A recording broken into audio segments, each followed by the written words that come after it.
What is up, Flag or Foul sports fans? I am your host, Chris, and today I have four topics for you. I have college football. I have so first off, we're doing football. This will be my first ever football episode, so make sure you stay tuned if you like football for sure. And we still have a little basketball at the end, so if you don't like football as much, you can still stay. So, first topic is going to be college football. I'm going to be giving predictions for top 25 week one. Then I'll have a little segment on the Eagles Gardner Minshew trade, the Patriots releasing a separate little segment on the Patriots releasing Cam Newton, and then finally we're going to finish it off with basketball again on a topic I've already covered a little bit, but not with the recent news of Rich Paul, and we're going to talk about Rich Paul and Ben Simmons, and more focused on Tyrese Maxey than Ben Simmons with the 76ers. So anyways, I'm going to go through the easiest games first. I'll go through the lower ranked teams in the top 25 to start out predictions. Southern Utah at number 25, Arizona State. Arizona State is 45-point favorites. I could not see them not winning very handily. Weber State is at number 24, Utah. Utah is favored by 30.5 points. Utah should easily win that. The Citadel plays at Coastal Carolina, who is number 22. Now, these are Thursday games. Coastal Carolina is favored by 35 points. I believe that Coastal Carolina will handily win that. And to finish off the Thursday slate, the biggest game of Thursday is number 4, Ohio State plays at Minnesota. And I think, first off, Ohio State is a 14-point favorite. I think Ohio State is going to win by a lot more than 14 points, though. Next up, we have a game that's on Friday, which is number 10, North Carolina, at unranked Virginia Tech. North Carolina is only favored by 5.5 points in the spread. I would take North Carolina for sure in a much bigger blowout than that. Moving on, we have number 2, Oklahoma, at Tulane. This game is not going to be played at Tulane, though. This game is going to be played at Oklahoma because of the hurricane in New Orleans that is keeping Tulane out of their stadium. So Oklahoma is favored by 31.5 points. Oklahoma will probably win by more than 31.5 points, in my opinion. Moving on, we have probably the biggest, I wouldn't say quite the biggest. Alabama at Miami was probably the biggest game of the weekend. No. We'll get to that in a sec. Penn State at Wisconsin, one of the biggest games of the weekend. Number 19, Penn State, and number 12, Wisconsin. Penn State had a pitiful season last season, and I don't see how they win the game, to be honest, because Penn State just has not shown that they can win big games in the past few years, especially in conference against teams like Ohio State and Wisconsin. So, especially since it's being played at Madison, Wisconsin, I'm going with Wisconsin. They have a 5.5 points spread for Wisconsin favored. I would say that's probably about correct. Probably, I would say Wisconsin wins by a touchdown. Next up is unranked Fresno State at number 11, Oregon. Oregon should win that handily. Over 20-point favorites. They should win by over 20. Now, here we are. So, number 1, Alabama at number 14, Miami. I think Alabama is going to come in ready to go, considering Miami actually challenged them and wanted to take the challenge of being Alabama's opening opponent. I think the Tide roll over Miami extremely easily by much more than 20 points, which it's crazy. The number 1 team, Alabama, is playing the 14th ranked team, and they're favored by 19.5. That's why I said 20. I think that they'll actually beat that spread.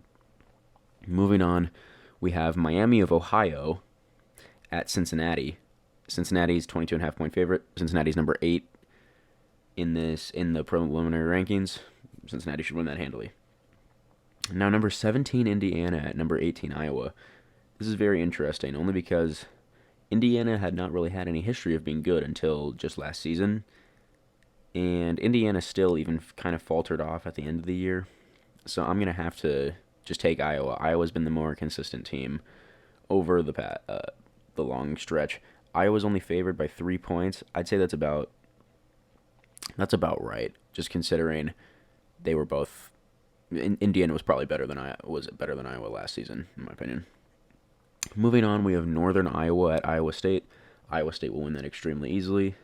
Next up, number 23, the University of Louisiana. So not Louisiana State, just the University of Louisiana is ranked 23rd at number 21, Texas. Texas is an 8-point favorite. I know Louisiana had a good season last year, but I feel like there's just no possible way they even compete with Texas. So I'm going with Texas in that one. San Jose State at USC, Southern California, that is. Southern California should easily roll over San Jose State. Now, here's the biggest game of the entire weekend, in my opinion, easily. The Duke's Mayo Classic, number 5 Georgia at number 3 Clemson. I believe this game is being played, Bank of America Stadium, so that's going to be played in Charlotte, North Carolina at the Panthers Stadium. So I'm going to have to go with Clemson because, again, just going off of consistency over the past few years, Clemson's been the more consistent team, and they've proven that they can win big games. They lost in their playoff game to Ohio State last year, which was their biggest game, but in general, Georgia just has not been able to pull through like Clemson has. Next, we have Florida Atlantic at number 13, Florida. Easily Florida, not even close. Next up, Kent State at number 6, Texas A&M. So fun fact, I am going to be at this game. Texas A&M is a 28.5-point favorite. I say Texas A&M easily rolls over them by 30 plus. After that, we have Montana at number 20, Washington. Washington should easily win that. Number 6, this is a more interesting game. Number 16, LSU at unranked UCLA. I think that LSU should still win, but UCLA definitely, I think, is going to put up more of a fight than people expect. And maybe people are expecting them to put up a fight considering LSU is only a 3-point favorite. I think LSU is still the better team, though, in the end of the day, and they play better competition in general. So I'm gonna stay with LSU. But that would be my main upset alert if you are looking to bet on anything. As an upset, that is. Then we have number 9, Notre Dame at Florida State. Florida State has just been so bad. And that game is on Sunday, by the way. Sunday, September 5th. Florida State's just been so bad the past few years, I'd have to go with Notre Dame just based off of what I've seen. And that's all I got to say about the top 25 predictions. Let me know. I guess let us know if you see this. If you're listening to this, please just check out the YouTube. It really helps out. You can comment on it if I get a lot of these games wrong. You can, tell me how dumb I am or whatever you want. Or you can tell me, you got all the games right, which I probably, considering most of these games are easy picks because not a lot of the top 25 teams are playing each other, I'd say most of these games should be correct. I'd say the only game that I'd really be even nervous about would maybe be Penn State at Wisconsin. Even then, I think Wisconsin will still win handily. And the other one would be, I would say 2 more. I would say Indiana at Iowa. I'm not super confident in Iowa, but I would have to just go with Iowa based off of what I've seen the past few years again in being able to come out and win big games. And Georgia at Clemson. That game could go either way for sure, but I just once again have to go Clemson based off of what they've been able to do the past few years. So moving on, we got a new topic. This one is going to be a little bit shorter. So we have the Eagles recently traded for Jacksonville Jaguars backup quarterback, who was their starting quarterback, but was going to be their backup because the Jaguars got Trevor Lawrence, and that is Gardner Minshew. So I have just a bit of a hot take here, which I don't think should be a hot take at all, but for some reason it's considered to be like more of a hot take. So I think the Eagles should start Gardner Minshew, and I think this because Gardner Minshew has just much better statistics than Jalen Hurts does. So we can read off here real quick. In 8 games last season, the 2020 season, Gardner Minshew completed 66% of 8 games started. He appeared in 9 games. Now he did go 1-7, but I think we have to give him a bit of a pass because he was on Jacksonville. So anyways, last season he completed 66% of his passes for 2,259 yards. So if you translate this to he starts 16 games, you're talking around 4,500 yards, right?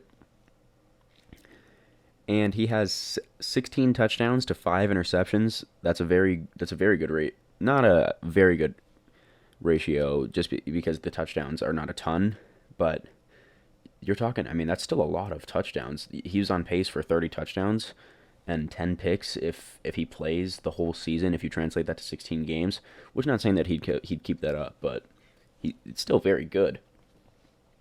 And then yards per attempt, 6.9 yards per attempt.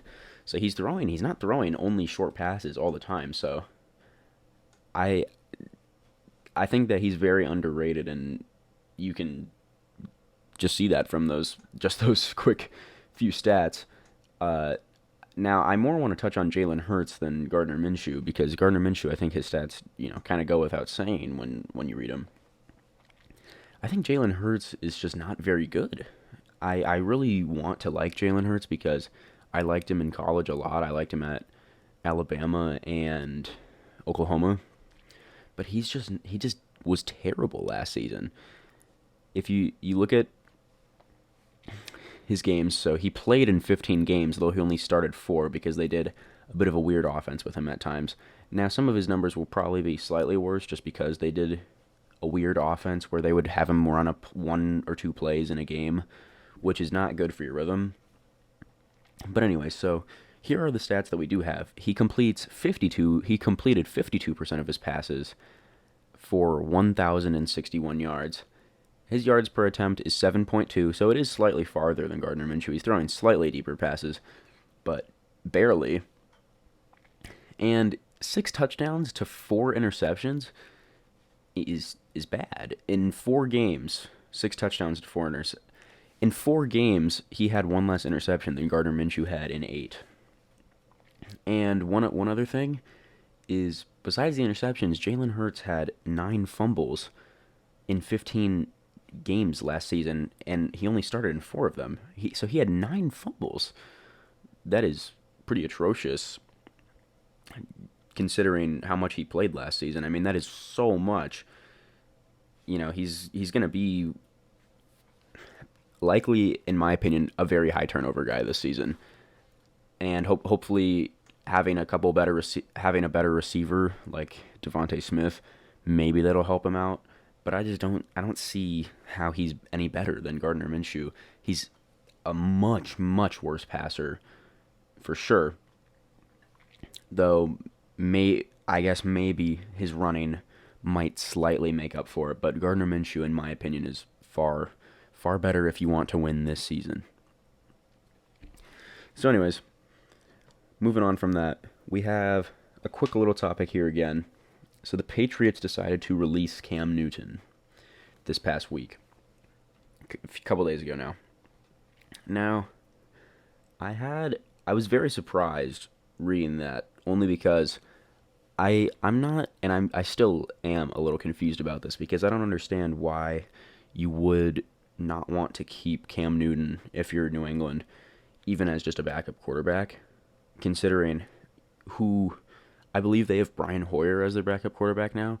I don't understand how that's some sort of upgrade. And it's not as if Cam Newton was on a 1-year contract. It's not as if he's a huge commitment just to play for the year, right? And I just don't understand. I felt as if they should have just started him week 1, and if he was playing bad, then they could just throw in Mac Jones into the fire. But Mac Jones, I think, will be decent this year, but it's just that I think it's better if you can sit a rookie quarterback just to protect him. I would, just in general, because it's just easier to learn like plays, see how the games move, the field. You can put him in blowouts, so he still even gets a couple reps in like a real game. And once again, you can always just start him if you want, but I guess the Patriots were just not having Cam Newton anymore. I even saw the reporter ask Bill Belichick if it was because he did not have the vaccine, which is pretty ridiculous in my opinion. Like, if Tom Brady didn't have the vaccine, I don't think that the Patriots would care, right? He clearly was just not playing up to standard. And that should not have had anything to do with it. Now, again, I'm just not sure where the releasing decision comes from, but I do think this says a little bit about Bill Belichick and just the Patriots staff in general, that Tom Brady had essentially the same exact team on offensively, that Cam Newton had. Tom Brady, the year before Cam Newton came last year, so 2 years ago, had essentially the same offense as Cam Newton last year. And Cam Newton is not a high level starter anymore, but he's still not horrible in general. He seemed extremely horrible at times last year, but I don't think if you threw him onto a good team with a lot of talent right now that he would just be terrible, which the Patriots did not have much offensive talent at all. But I think that it tells you something about what Tom Brady really does, considering Tom Brady was on the Patriots and they were 12-4 2 years ago. Now, granted, their defense was a little better because they didn't have a couple people lost to COVID and injuries, but still a 5-game difference. And then the Patriots fall from 12-4 to 7-9, and the Buccaneers, the team he joins, goes from 7-9 to 11-5. So essentially a flip. Now, anyways, so I just think that this says kind of something about the Patriots staff is obviously amazing, and Tom Brady's career would not be nearly the same without the Patriots staff, because they were the team that gave him the chance. No one else wanted to give him a chance. He was a 6th-round draft pick, and no one was even ever going to look his way. Even the Patriots weren't, but they saw his work ethic and kept him as a backup. And once Drew Bledsoe got injured, he got to start, and the rest is history, right? But the Patriots are the team that really gave him a chance. Tom Brady's not Tom Brady without the Patriots, and the Patriots aren't the Patriots without Tom Brady. I just think that's a quick point I wanted to make, only because I think a lot of people like to hate on Tom Brady and say that his success is only because of teams that he's had around him. Because even the Buccaneers team last year was a talented team, an extremely talented team. I think that last year he played probably worse than pretty much every other year that he ever played on the Patriots, but the team was able to actually carry him a little more than usual. Not to say that his Patriots teams were always bad. It's just that if they needed to win with subpar talent, then they did, and that's just how it worked. They could cut pretty much whoever they wanted and have whoever on the roster, and you can't have that with a guy like Cam Newton. You got to have, or just a low level quarterback. You got to have some sort of good talent, offensive weapons around him, which Cam Newton and Tom Brady did not have. So, anyways, that was just a quick point I wanted to make about Tom Brady. Again, I'm not saying that the Patriots would be nothing without Tom Brady. They were still a good team when Drew Bledsoe was starting. They just wouldn't be a dynasty. So anyways, one last thing that I wanted to talk about real quick is Rich Paul again. So Rich Paul, I touched on him with his Nerlens Noel lawsuit recently, and he came right back up in the news. So Ben Simmons was requesting a trade, which was not surprising at all. But what is surprising is that Rich Paul is demanding that his other client, Tyrese Maxey, get traded along with Ben Simmons. Now, this makes absolutely no sense to me. I don't understand how a team like a good team, a normally well-run organization like the 76ers, how they would ever allow an agent to tell them what they can do with their team. Even if they didn't want to trade Ben Simmons, they just wouldn't. They wouldn't. But it's clear that he doesn't really fit with them as far as the talent goes, so that it is smart to trade him. But Tyrese Maxey is an up-and-coming rookie who's actually someone that's good at scoring, which is what they really need. Ben Simmons has more of a defensive and passing impact, and seemed to just not really be able to score at all, even right next to the basket last season, in the playoffs at least. So we have Tyrese Maxey, who's an up-and-coming player that Rich Paul is saying that he must be traded along with Ben Simmons just because he represents them both. So how does this make any sense at all? How can the NBA allow this? That makes absolutely no sense. How can a team like the 76ers let some agent tell them what they can and can't do with their team? this just dumbfounds me. It's extremely confusing to me how the 76ers would allow that. Or I am very interested to see if they give in to his requests. And the reports are saying that Tyrese Maxey would, likely be a part. Why are the 76ers listening to Rich Paul? Again, they don't have to trade him. They don't have to trade either of those players. They're both under contract with the 76ers. The 76ers did not sign Rich Paul. They signed Tyrese Maxey and Ben Simmons, and they can do whatever they want with those players. So I don't understand how the NBA keeps letting Rich Paul specifically, but some other agents. I just want to focus on Rich Paul just because this is the new story about him. How can the NBA allow? The NBA is just such a weak foundation in the upper executives of the league. How can, and this once again, I like to say, this just tells you a player like LeBron kind of run, LeBron basically it seems like he runs the NBA at this point because he's just getting whoever he wants, onto his team via his agent, like Anthony Davis, Kentavious Caldwell-Pope, who's now traded away, but and the list goes on. And his agent can tell one of the best teams in the East that they need to trade one of their key pieces, besides Ben Simmons, along with Ben Simmons. So this makes absolutely no sense. I have no clue how the NBA could possibly allow this.